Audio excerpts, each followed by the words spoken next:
Hello, ఏడున్నావు? నువ్వు ఇంటికి రావా? లేదు, ఈ రోజు కూడా రాలేను. 3 రోజులైంది. 3 రోజుల నుంచి ఇంటికే రాలేదు నువ్వు. అది ఉండని గాని నీ అకౌంట్ లో 50,000 పంపించిన వచ్చినా? డబ్బులైతే వచ్చినాయి. నువ్వు ఇంటికి ఎందుకు రావట్లేదు చెప్పు నాని. నేను వచ్చే కన్నా నీ అకౌంట్ లో డబ్బులుంటే చాలు కదా.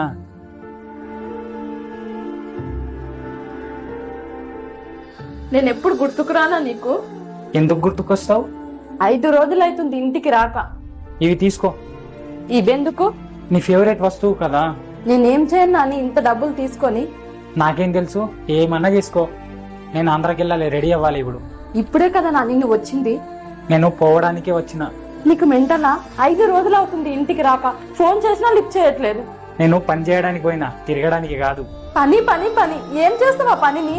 పని చేస్తేనే కదా డబ్బులు వస్తాయి. ఏం చేయాలా డబ్బుని? నువ్వు లేంది. ఏం చెప్పినావు? ఇంకోసారి చెప్పు.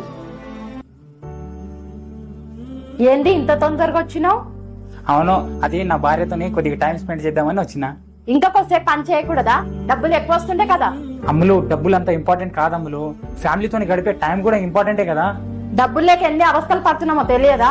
డబ్బులే చాలా ఇంపార్టెంట్. ఇంకోసారి చెప్పు, నీకు డబ్బులే కావాలనా లేకపోతే ఫ్యామిలీతో గడిపే ప్రేమ కావాలనా? నాకు డబ్బులే ఇంపార్టెంట్. డబ్బులే కావాలి. ఇప్పుడు ఏమైంది? నీకు కావాల్సింది దొరుకుతుంది కదా. నన్ను క్షమించు నాని, చాలా తప్పైపోయింది. నాకు అర్థమైంది నాని, నువ్వేం చెప్పదలుచుకున్నావో. నేనేం చేయాలి అంత డబ్బులు పెట్టుకొని నువ్వు నా పక్కన లేనిది?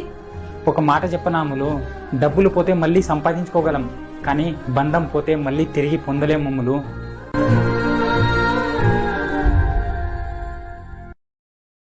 Download ShareChat.